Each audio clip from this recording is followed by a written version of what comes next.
Thank you, Almut, for accepting our interview. And Almut, გმადლობ რომ დასტახდით ჩვენს ინტერვიუს. შეგიძლიათ გითხრათ რა არის ამერიკის და ევროკავშირის რეალური ინტერესი საქართველოში? Of the European Union, Georgia. I think fundamentally ფიქრობ ამერიკის შეერთებულ შტატებს საქართველოში ის აინტერესებს, რაც მსოფლიოს ნებისმიერ სხვა ქვეყანაში. ეს იმას ნიშნავს, რომ მას სურს მიაღწიოს, რაც შეიძლება უფრო მეტ დომინაციასა და კონტროლს. შეერთებულ შტატებს განსაკუთრებით აინტერესებს ის ქვეყნები, სადაც მის მოწინააღმდეგეებს, მათ შორის რუსეთს, ჩინეთსა და ირანს შეიძლება ჰქონდეთ საკუთარი გავლენა და ინტერესები. თუ ამ ქვეყნებისგან შორს არის თქვენი ქვეყანა, მაშინ შეერთებული შტატები არ იქნება დაინტერესებული თქვენი სახელმწიფოთი. და ირონიულია, რომ ბოლო 25-30 წლის განმავლობაში შეერთებულ შტატებს ბევრად უფრო დიდი გავლენა ჰქონდა საქართველოზე, ვიდრე ზემოთ ნახსენებს სხვა რომელიმე ქვეყანას.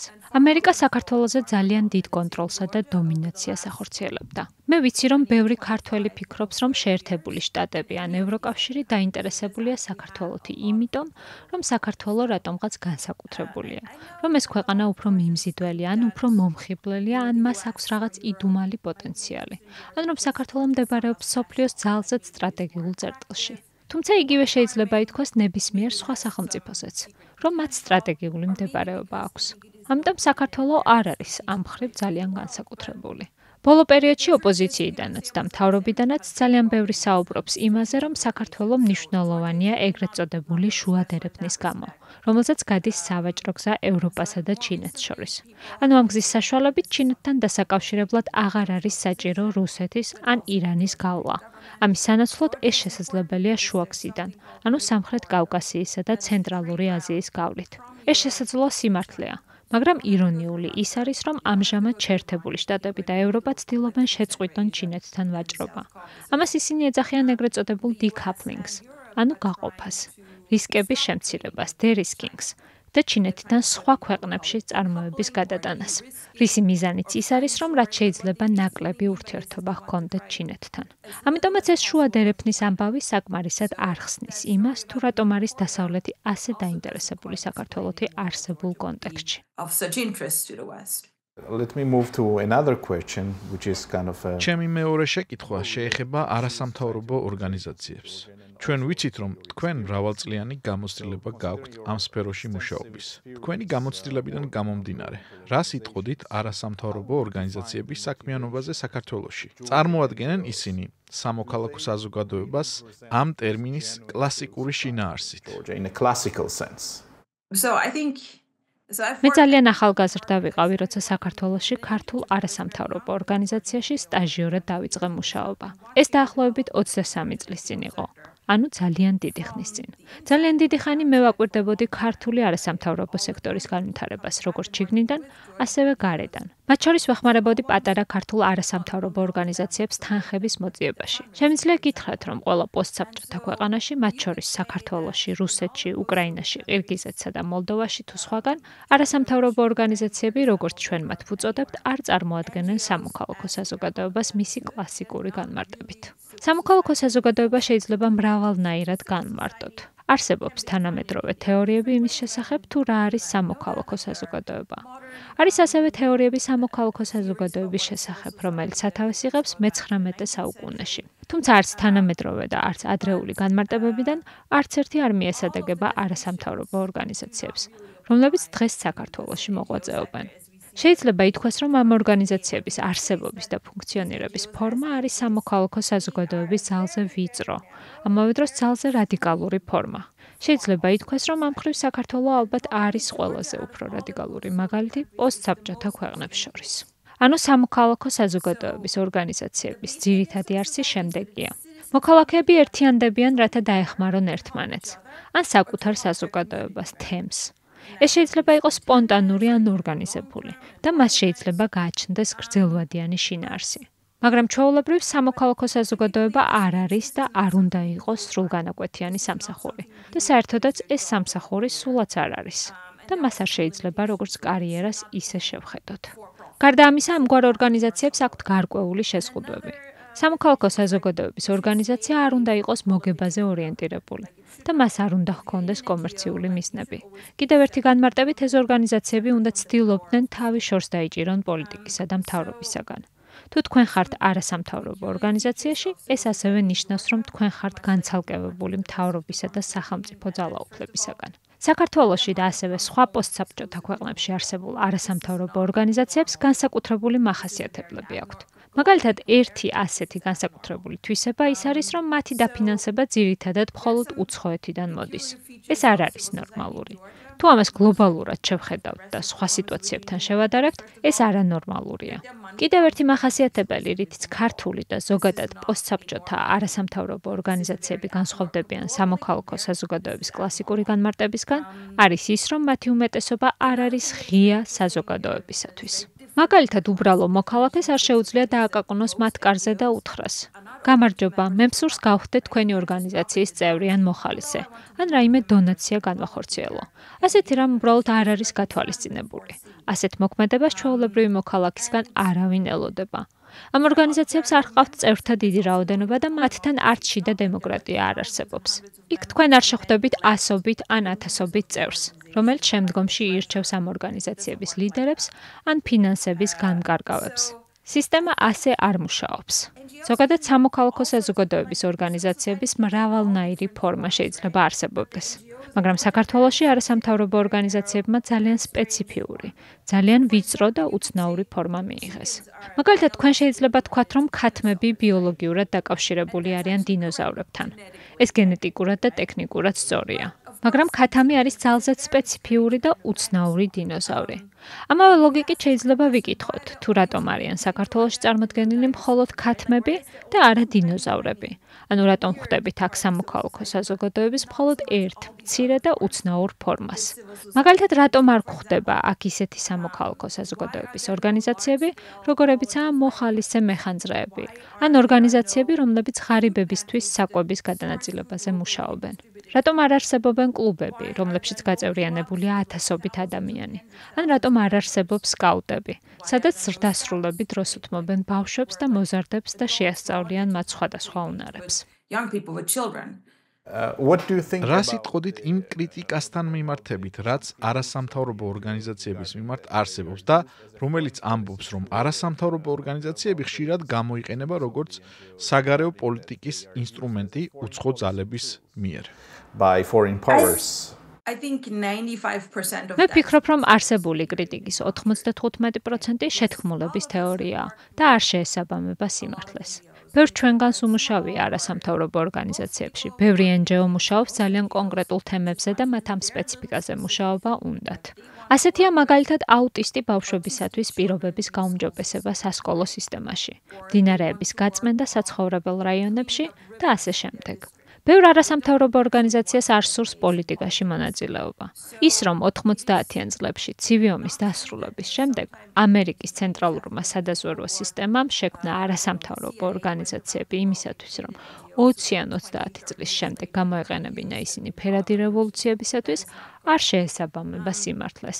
თუმცა მეორე მხრივ ის მართალია, რომ პრობლემურია, როდესაც ქვეყანაში ჰყავს საზოგადოების საკმაოდ დიდი ნაწილი, ეგრეთ წოდებული მაღალშემოსავლიანი ელიტა, რომელთა შემოსავალი, კარიერა, სტატუსი და ძალაუფლება ბოლო 20-30 წლის განმავლობაში მთლიანად დამოკიდებული იყო არა მხოლოდ უცხოურ დაფინანსებაზე, არამედ მათ მუდმივ ინტერაქციასა და კავშირზე უცხოეთის წარმომადგენლებთან და განსაკუთრებით უცხო სახელმწიფოებისა და მთავრობების წარმომადგენლებთან. ამ კონტექსტში არასამთავრობოებმა საკუთარი თავი დაინახეს როგორც უცნაური დამაკავშირებელი რგოლი დასავლეთსა და საკუთარ ქვეყნებს, საკუთარ საზოგადოებებს შორის. არასამთავრობო ორგანიზაციების წარმომადგენლებისგან ხშირად გაიგებთ: ოჰ, იცით, ჩვენ საზოგადოებას უბრალოდ არ ესმის ჩემი. თუმცა, როდესაც საელჩოში მიღებაზე მივდივარ, მათ ყველაფერი მოსწონთ, რასაც ვაკეთებ. ანუ აქ არსებობს ძლიერი ფსიქოლოგიური კავშირიც უცხოეთის წარმომადგენლებთან. მაგრამ ისიც მართალია, რომ ისეთი კრიზისების დროს, როგორიც დღეს საქართველოშია, ზოგიერთ დასავლელ დონორს, იქნება ეს სახელმწიფო დონორი თუ კერძო ფონდი, მოსწონს ის იდეა, რომ შეუძლია ამ სიტუაციის გამოყენება საკუთარი მეგობრებისა და მოკავშირეების მხარდასაჭერად. მათ ასევე ალბათ მოსწონთ ის იდეაც, რომ გააფართოვონ საკუთარი კონტროლის არეალი და უფრო მეტი გავლენა იქონიონ იმ ცვლილებებზე, რომელიც მოცემულ ქვეყანაში ხდება. ხანდახან ამას ისინი აკეთებენ იმ აზრით, რომ ფიქრობენ, რომ ეს კარგი იქნება. მაგალითად იმისათვის, რომ ქალთა უფლებები იყოს უფრო უკეთესად დაცული. ანუ მცირესობების ბავშვების უფლებები. ანუ ისინი ფიქრობენ, რომ ეს კარგი იქნება უფრო მეტი გავლენის მოსაპოვებლად. სწორედ ამგვარი პოლიტიკური კრიზისის სიტუაციაში უცხოელმა დონორებმა შეიძლება უფრო მეტი რესურსი მიაწოდონ საკუთარ მეგობრებსა და პარტნიორებს. ეს აუცილებლად პროტესტში მონაწილეობის მისაღებად კი არ იქნება გამოყოფილი, არამედ უბრალოდ რთულ პერიოდში მათი დაცვისათვის. ან რაიმე მსგავსი. ეს ძალიან კომპლექსური საკითხია და კრიტიკის ეს ნაწილი სულაც არ წარმოადგენს შეთქმულების თეორიას. როგორც ეს ზოგიერთს გონია. Some people believe it is. Now let's move to the მოდით მიუბრუნდეთ პოლიტიკურ პროცესებს, რომელიც ახლა მიმდინარეობს საქართველოში. ხედავთ თუ არა რაიმე მსგავსებას ამჟამინდელ ქართულ პროტესტებსა და უკრაინულ ევრომაიდანს შორის. ამას გეკითხებით იმის გამო, რომ ექსპერტთა გარკვეულ ჯგუფებში ამგვარი მოსაზრება არსებობს. those events. Well, I mean, there are obviously ცხადი არსებობს გარკვეული მსგავსებები. მინდა გითხრათ, რომ მე უკრაინაში მუშაობა მაიდნის მოვლენებიდან სულ ცოტა ხანში დავიწყე. ზოგიერთი ჩემი უკრაინელი კოლეგა და მეგობარი მაიდნის მოვლენების მონაწილე იყო. ბევრი მათგანი აქტივისტი, იმიტომ გახდა, რომ რასაც უყურებდნენ, არ მოეწონათ და იფიქრეს, რომ აი ჩვენს ქვეყანაში ახლა ძალიან ცუდი პროცესები დაიწყება. და ამიტომ ისინი საპროტესტო ტალღას შეუერთდნენ. ანუ მათი мотиваცია ის იყო, რომ თავიდან აეცილებინათ ის ძალადობრივი პროცესები, რაც ამ ყველაფერს თან მოყვა. მოდით ეს ასპექტი ერთმანეთს შევადაროთ. თუ ზედაპირულად შევხედავთ, დავინახავთ ასეთ მსგავსებას. ხალხი ქუჩაშია გამოსული. მათ სურთ მთავრობის ცვლილება და ბევრ მათგანს ევროკავშირის დროშები აქვს შემოხვეული. კიდევ ერთი მსგავსება ის არის, რომ არსებობს შეგრძნება, რომ ევროკავშირი აქ გარდამტეხი საკითხია. მიუხედავად იმისა, რომ შეიძლება ის უკმაყოფილების პირდაპირი გამომწვევი სულაც არ არის. 2013 წლის შემოდგომაზე უკრაინაში დაწყებული ევრომაიდნის მოვლენები დაკავშირებული იყო იანუკოვიჩის გადაწყვეტილებასთან, ხელი არ მოეწერა ევროკავშირთან ასოცირების ხელშეკრულებაზე. ანუ იმ დოკუმენტზე, რომელსაც მაშინ საქართველოს მთავრობამ, კერძოდ კი ქართულმა ოცნებამ ხელი მოაწერა. საქართველოს შემთხვევაში კი 2024 წლის ზამთარში დაწყებული მოვლენები უკავშირდება საქართველოს მთავრობის მიერ გაკეთებულ განცხადებას, რომელიც თავისი არსით ძალიან უმნიშვნელო, რბილი და შეიძლება ითქვას სულელურიც გია. კერძოდ მთავრობამ განაცხადა, რომ საქართველოს საკუთარი ინიციატივით დღის წესრიგში არ დააყენებს ევროკავშირში შესვლის მოლაპარაკებებს. ეს განცხადება ამბობს, რომ თუ ევროკავშირს თავის მხრივ სურს რომ გახსნას მოლაპარაკებები, მაშინ საქართველოს მთავრობამ მზად არის შეუერთდეს ამ პროცესს. მე ახლაც არ მესმის, რატომ გადადგა საქართველოს მთავრობამ ეს ნაბიჯი, რომელიც შეიძლება ითქვას, რომ ერთგვარად უაზრო და წნეხის არსებობის გარეშე დაშვებული შეცდომა იყო. საქართველოს შემთხვევაში სწორედ ეს განცხადება იყო გამომწვევი, ანუ ეგრეთ წოდებული ტრიგერი ამ პროტესტებისა. მეორე მხრივ, მე ვფიქრობ ორივეგან, როგორც საქართველოში, ისე უკრაინაში ადამიანები ევროკავშირში გაწევრიანებას უკავშირებენ რაღაც ძალიან მასშტაბურსა და დიდს, რაღაც ირაციონალურს, მათი ყველა პრობლემის გადამჭრელს. თითქოს ეს არის განწმენდა და ხსნა მათი მრავალტანჯული ქვეყნისა. მე ევროკავშირის მოქალაქე ვარ და მე მახსოვს, როცა ჩემი ქვეყანა ავსტრია გახდა ევროკავშირის წევრი სახელმწიფო, მე ძალიან ახალგაზრდა ვიყავი და ხმა არ მიმიცია, მაგრამ მოვლენებს თვალს ვადევნებდი და ძალიან გახარებული ვიყავი. ეს სულ სხვა პროცესი იყო და სრულად განსხვავდებოდა იმისგან, რაც დღეს საქართველოში ხდება. როგორც ევროკავშირის მოქალაქეს, მე საკმაოდ მაღელვებს ის ფაქტი, რომ ადამიანები საქართველოსა და უკრაინაში ამდენ რამეს ელიან ევროკავშირისგან, რადგან ევროკავშირს არ შეუძლია იმის გაკეთება, რასაც მისგან ელოდებიან. მე ხანდახან ვხუმრობ ჩემს მეგობრებთან, რომ ყველაზე ცუდი რაც შეიძლება საქართველოში ევროკავშირის რეპუტაციას დაემართოს, არის ის, რომ ხვალ საქართველო გახდეს ევროკავშირის წევრი. ამ შემთხვევაში ყველა მიხვდება, რომ ოცნებები ევროკავშირით არ ამხდარა, მათი პრობლემები არ მოგვარდება და რომ უბრალოდ ევროკავშირს არ შეუძლია ამ პრობლემების მოგვარება და რომ ევროკავშირი არ არის შექმნილი მათ მოსაგვარებლად. მოკლედ რომ ვთქვათ, ეს არის ძირითადი მსგავსებები ევრომაიდანსა და საქართველოში არსებულ პროცესებს შორის. მაგრამ ასევე არსებობს მკაფიო განსხვავებებიც და ვფიქრობ, აქ ყველაზე მნიშვნელოვანი ისაა, რომ უკრაინა და საქართველო ერთმანეთისგან ძალიან განსხვავებული ქვეყნები არიან. უკრაინა საქართველოსთან შედარებით ძალიან დიდი ქვეყანაა. უკრაინაში არსებობდა ბევრად უფრო მრავალფეროვანი და ძალიან ძლიერი პოლიტიკური დაჯგუფებები, რაც საქართველოში არ გვხვდება. უკრაინა 2013 წელსაც და დღესაც ძალზედ კორუმპირებული ქვეყანაა. საქართველოში ასე არ არის. საქართველო პოსტსაბჭოთა ქვეყნებს შორის ყველაზე წარმატებული ქვეყანაა კორუფციის აღმოფხვრის მხრივ. პოლიტიკური პოლარიზაცია უკრაინაშიც იყო და საქართველოშიც, მაგრამ უკრაინა საქართველოსგან განსხვავებით გეოგრაფიულადაც პოლარიზებულია. პოლიტიკურადაც და კულტურული თვალსაზრისითაც უკრაინის სხვადასხვა რეგიონში მცხოვრები ადამიანების წარმოდგენები განსხვავდება ერთმანეთისგან იმის შესახებ, თუ როგორი სახელმწიფო უნდა იყოს უკრაინა. საქართველოში ასეთი რამ არ გვხვდება. კიდევ ერთი მნიშვნელოვანი განსხვავება. პროტესტებზე, რომელიც საქართველოში 28 ნოემბერს დაიწყო, ჩვენ ვნახეთ, რომ პირველი 2 კვირის ან პირველი 10 დღის განმავლობაში იყო ძალადობის დიდი აფეთქება. ეს ძალადობა ჩაიდინა ძალიან მცირერიცხოვანი ადამიანების სპეციფიკურმა ჯგუფმა. ძალადობა ცხადია არ ჩაუდენია პროტესტის ყველა მონაწილეს, ბევრმა ადამიანმა, რომელიც ქუჩაში გავიდა, არც კი იცოდა, რომ საპროტესტო აქციების დროს ადგილი ჰქონდა ძალადობას. ბევრმა ამის შესახებ სახლში დაბრუნების შემდეგ შეიტყო და ამით შოკირებულები იყვნენ. ძალადობას ჩადიოდა კარგად ორგანიზებული პატარა ჯგუფი. შემდეგ სამართალდამცავმა უწყებებმა დაპატიმრებები დაიწყეს და ძალადობა უცბად შეწყდა. ბოლო 2 კვირის განმავლობაში საერთოდ აღარ ფიქსირდება ძალადობის იმგვარი ფაქტები, რასაც ადგილი ჰქონდა საპროტესტო აქციების დაწყებიდან პირველი 2 კვირის განმავლობაში. და ეს საკმაოდ საინტერესო ფენომენია. უკრაინაში 2013 წლის მაიდნის მოვლენების დროს და ცხადია დღესაც არსებობდნენ ძალზედ ბევრი არაფორმალური დაჯგუფებები იმ ადამიანებისა, რომლებიც მზად იყვნენ ჩაედინათ ორგანიზებული ძალადობა. ისინი ფაქტობრივად არიან პარამილიტარული, ნახევრად გასამხედროებული დაჯგუფებები და მათ შეიძლება ვუწოდოთ ორგანიზებული დანაშაულის დაჯგუფებები. ზოგიერთი დაჯგუფება უბრალოდ ფეხბურთის ფანები იყვნენ, რომელთაც ულტრასებს ეძახიან, მაგრამ მათ ჰქონდათ კონკრეტული სამსახურები. ისინი ფაქტობრივად ოლიგარქების დაცვის თანამშრომლები იყვნენ. ისინი დატრენინგებულნი იყვნენ და მზად იყვნენ ჩაედინათ ძალადობა. ღვთისყალობით არაფერი მსგავსი საქართველოში არ არსებობს და მე ვფიქრობ, ეს მნიშვნელოვანი განსხვავებაა უკრაინულ მაიდანსა და ქართულ პროტესტებს შორის. And I think it's an important difference. There is new president of the United States, President Trump, elected, and there is expectation. შეერთებულ შტატებს ყავს ახალი პრეზიდენტი დონალდ ტრამპი და მას უკავშირდება მოლოდინი, რომ შეერთებულ შტატების საგარეო პოლიტიკა აღმოსავლეთ ევროპასთან მიმართებით შეიცვლება და კონკრეტული მოლოდინები არსებობს რუსეთ-უკრაინის ომის დასრულებასთან დაკავშირებით. პრეზიდენტმა ტრამპმა დადო პირობა, რომ ამ ომს 24 საათში დაასრულებდა.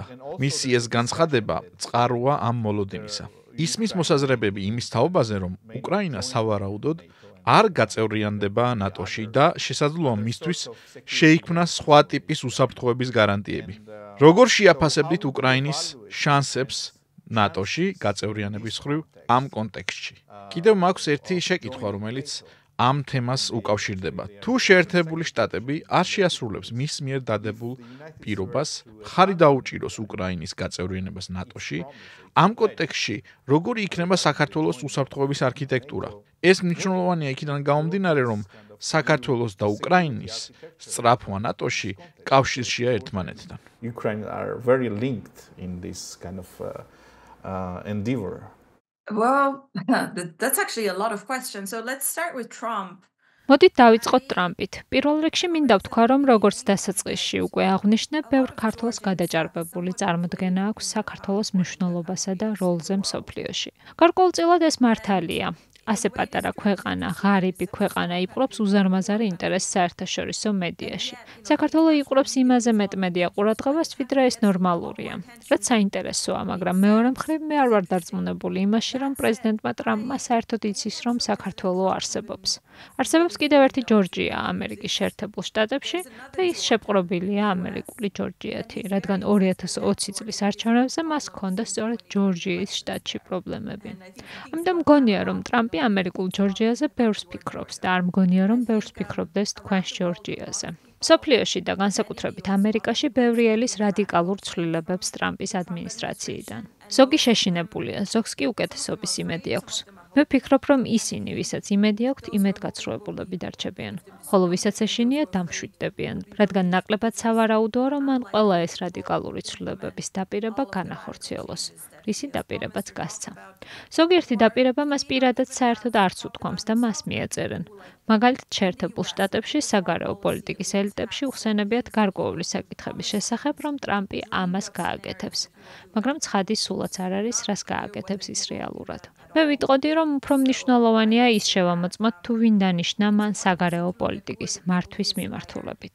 ამ დანიშვნების მხრივ კი სურათი საკმაოდ წინააღმდეგობრივია. ერთი მხრივ მან საკუთარ ადმინისტრაციაში დანიშნა ისეთი ადამიანები, რომელთაც ტრადიციული ამერიკული საგარეო პოლიტიკური დოქტრინისგან საკმაოდ განსხვავებული შეხედულებები აქვთ და მიაჩნიათ, რომ ამერიკამ უკან უნდა დაიხიოს მსოფლიოს სხვადასხვა ნაწილიდან, შორს დაიჭიროს თავი ნატოსგან და დაასრულოს ომი უკრაინაში, რაც შეიძლება მალე. მათ ურჩევნიათ მშვიდობა შეინარჩუნონ და არ ჩაერიონ ომებში მსოფლიოს გარშემო. მეორე მხრივ მის ადმინისტრაციაში იქნებიან ისეთი ადამიანები, რომელთაც როგორც წესი მოსწონთ, როცა აშშ სხვადასხვა ქვეყნებში ომში ერთვება. ანუ როცა აშშ აფართოებს საკუთარ ალიანსებს და მათ სურთ, რომ გაძლიერდეს ნატო. ამიტომაც საკმაოდ რთულია იმის თქმა, თუ როგორი იქნება აშშ-ის ახალი ადმინისტრაციის საგარეო პოლიტიკა. გუშინ საღამოს ტრამპმა ინტერვიუ მისცა, სადაც მან უკრაინაზე და რუსეთზე ისაუბრა. ჩემი აზრით, ეს საკითხი მისთვის პრიორიტეტი უნდა იყოს და ამაზე ის ბევრს ფიქრობს. ეს საკითხი, როგორც ჩანს, მის პოლიტიკურ მიზნებში შედის. ამიტომ ფიქრობ, რომ ის რაც შეიძლება მალე შეეცდება მოლაპარაკებების პროცესი დაიწყოს და ეს ოფიციალურად შესაძლებელი იქნება 20 იანვრის შემდეგ. მანამდე კანონმდებლობის მიხედვით მას არ აქვს უფლება, რომ დიდი ნაბიჯები გადადგას ამ მიმართულებით. მას მხოლოდ შეუძლია შეხვედრები გამართოს. ცხადია, ის ვერ შეძლებს ომის დასრულებას 24 საათში. ჩვენნაირმა ადამიანებმა, ვინც სწავლობს კონფლიქტებს, ომსა და მშვიდობას, განსაკუთრებით მათ, ვინც სწავლობს სამშვიდობო პროცესებს და იმას, თუ როგორ მივდივართ ძალადობრივი კონფლიქტიდან მშვიდობამდე, ყველამ ვიცით, რომ ეს პროცესი შესაძლოა ძალზე თხანგრძლივი იყოს. მას შეიძლება დასჭირდეს წლები. ასევე ჩვენ ვიცით იმის შესახებ, რომ ვიდრე მშვიდობა მიიღწევა, სამშვიდობო პროცესი წარმატების მიღწევამდე რამოდენიმეჯერ ჩერდება. ამიტომაც მნიშვნელოვანია ჩვენს თავს ამის შესახებ ხშირად შევახსენოთ. 20 იანვრის შემდეგ ტრამპმა რაც არ უნდა გააკეთოს იმ შემთხვევაშიც კი თუ ამ პროცესში ჩართულნი იქნებიან მის საუკეთესო თანამშრომლები, ისინი ვინც კომპეტენტურები არიან და ვისაც ნამდვილად სურს მშვიდობის მიღწევა და რომც მათ ყველაფერი გააკეთონ მშვიდობისათვის, მათ შეიძლება რამდენჯერმე მარცხი განიცადონ, ვიდრე შეძლებენ გრძელვადიანი მშვიდობის ჩამოყალიბებას. ამიტომაც უფრო მომთმენი უნდა ვიყოთ და საკუთარ თავს ამგვარი გამოცდილებების არსებობა უნდა შევახსენოთ. რაც შეეხება ნატოს, მე მივეკუთვნები იმ ექსპერტთა ჯგუფს, ვინც ფიქრობს, რომ უკრაინა ვერ გახდება ნატოს წევრი. რამდენიმე მიზეზის გამო. ზოგი ამბობს, რომ რუსეთი თავს დაესხა უკრაინას იმის გამო, რომ მას სურს საბჭოთა კავშირის აღდგენა. მე არ მჯერა ამის. მე ვფიქრობ, რომ ნატოს უკრაინაში მიღების იდეა იყო უფრო მნიშვნელოვანი მიზეზი რუსეთისათვის უკრაინაზე თავდასხმისათვის. ჩვენ ვიცით, რომ ნატო ეფუძნება აშშ-ს სამხედრო ინტერესებს და კონტროლს. ამიტომ ალბათობა იმისა, რომ რუსეთი დასთანხმდება ისეთ სამშვიდობო შეთანხმებას, რომელიც უშვებს უკრაინის ნატოში გაწევრიანებას, დაბალია. არ აქვს მნიშვნელობა ეს იქნება 10 წლის თუ 20 წლის მერე. ეს არ არის მისაღები რუსეთისათვის. მე ვერ ვხედავ ამ ეტაპზე იმას, თუ როგორ შეიძლება ეს იყოს სამშვიდობო შეთანხმების ნაწილი. ამას ემატება ისიც, რომ რუსეთი არ არის დიდი წნეხის ქვეშ სამხედრო თვალსაზრისით. ამჟამად რუსებს აქვთ იმის შესაძლებლობა, რომ მეტი მოითხოვონ, ვიდრე მეორე მხარეს. კიდევ ერთი საკითხი, ერთგვარი პარადოქსი უნდა ვახსენო, რომელსაც 2022 წელს მივაქცია ყურადღება. ნატო არის თავდაცვითი ორგანიზაცია. თავდაცვითი ალიანსი შეიძლება იყოს როგორც გარანტია, ასევე საფრთხეც. თავდაცვითი ორგანიზაციის არსი ის არის, რომ თუ რომელიმე წევრს თავს დაესხმებიან, მაშინ ყველა წევრი მზად უნდა იყოს მისი წევრის დასაცავად. თუ თავდამსხმელი ბირთვული ქვეყანაა, მაშინ გამოდის, რომ თავდასხმის შემთხვევაში ალიანსის ყველა წევრის ქალაქებს ემუქრება ბირთვული საფრთხე, იმისათვის, რომ დაიცვან ორგანიზაციის ერთ-ერთი წევრი თავდამსხმელისგან. ჩვენ ამგვარ ალიანსებს შეიძლება ვუწოდოთ გარანტია ან მუქარა, ან შეიძლება მას ვუწოდოთ ბლეფიც. იმიტომ რომ არასდროს ვიქნებით დარწმუნებული იმაში, დაიცავენ თუ არა ამგვარი საფრთხის შემთხვევაში ალიანსის წევრები ამ შეთანხმებას. ნატოს ისტორიის განმავლობაში არასდროს ყოფილა ისეთი შემთხვევა, როცა ნატოს წევრებს მოუწიათ საკუთარი ერთ-ერთი წევრის დაცვა სხვა ძალისგან. ერთადერთი გამონაკლისი იყო ავღანეთში, როცა აშშ-მ გადაწყვიტა დაეპყრო ავღანეთი 9/11 ტერაქტის შემდეგ. როცა ალიანსის სხვა წევრებმა განაცხადეს, რომ მათ სურდათ ყოფილიყვნენ ამ ოპერაციის მონაწილეები. ასე რომ ნატოს არასდროს ჰქონია მსგავსი კლასიკური შემთხვევა, როცა მას მოუწევდა საკუთარი წევრის დაცვა. ამიტომაც ჩვენ რეალურად არ ვიცით, არის თუ არა ეს ბლეფი და როგორ მოიქცევიან სახელმწიფოები. თუმცა ჩვენ ვიცით, რომ ნატოს 70 წლიანი არსებობის დროს ხშირად დასმულა შეკითხვა. დაიცავთ პარიზს და ბერლინს, იმ შემთხვევაშიც კი თუ ეს საფრთხეს შეუქმნის ვაშინგტონს. გარისკავთ თუ არა დაიცვათ ტალინი, ან მზად ხართ თუ არა დაიცვათ კიევი ვაშინგტონის საფრთხეში ჩაგდების ხარჯზე. საფრანგეთის მთავრობამ ჯერ კიდევ 50-იან და 60-იან წლებში თქვა, რომ მათ არ სჯეროდათ, რომ აშშ საფრთხის ქვეშ დააყენებდა ვაშინგტონს ან ნიუ-იორკს პარიზის გადასარჩენად. ამიტომაც მათ შექმნეს საკუთარი ბირთვული იარაღი და მათ ხანგრძლივი პერიოდის განმავლობაში დატოვეს ნატოს სამხედრო შეთანხმების ნაწილი ამის გამო. ახლა ჩვენ ვართ სიტუაციაში, როცა რუსეთი აწარმოებს ომს უკრაინის წინააღმდეგ. რუსეთი არალეგალურად თავს დაესხა უკრაინას. თუ ნატოს ან ნებისმიერ ქვეყანას სოფლიოში სურს, რომ იბრძოლოს უკრაინის მხარეს, მათ აქვთ ამის ყველა უფლება. საერთაშორისო სამართალი აძლევს მათ უფლებას დაეხმარონ სხვა ქვეყანას საკუთარი თავის დაცვაში. დღეს აშშ-ს მთლიანად ნატოს უფლება აქვს შეუერთდეს უკრაინას და იომოს მის მხარდამხარ. მათ ეს არ გააკეთეს. როცა ისინი განიხილავენ რაიმე ტიპის იარაღის გაგზავნას, ამის შესახებ არის დიდი დებატი. კერძოდ ისინი მსჯელობენ, გარისკონ თუ არა ეს. ეს ყველაფერი აჩვენებს, რომ ნატოს არ სურს საფრთხის ქვეშ დააყენოს მისი წევრი ქვეყნების და ამ ქვეყნების ქალაქების უსაფრთხოება და გადარჩენა უკრაინისათვის. მე ვფიქრობ, ეს მეტისმეტად ცხადია. იმ შემთხვევაშიც კი თუ უკრაინა გახდება ნატოს წევრი ქვეყანა ხვალ, დავიჯერებთ კი იმ ბლებს, რომელიც ზემოთ ვახსენე. მე გამიჭირდებოდა ამის დაჯერება თუ იქნებოდი უკრაინელი ან რუსი. ამიტომაც უკრაინის ნატოში გაწევრიანების საკითხი თითქმის თეორიულია და მასზე მსჯელობა შეჩერებულია. თუმცა მაინც ნატოს საკითხი რჩება იმ დაბრკოლებად, რომლის გამოც ვერ ვიძღებთ მოლაპარაკებას. ამ თეორიული საკითხის არსებობის გამო ადამიანები ყოველდღე იღუპებიან. ალბათ, დიდი მადლობა ინტერვიუსთვის. ძალიან საინტერესო იყო თქვენი მოსაზრებები.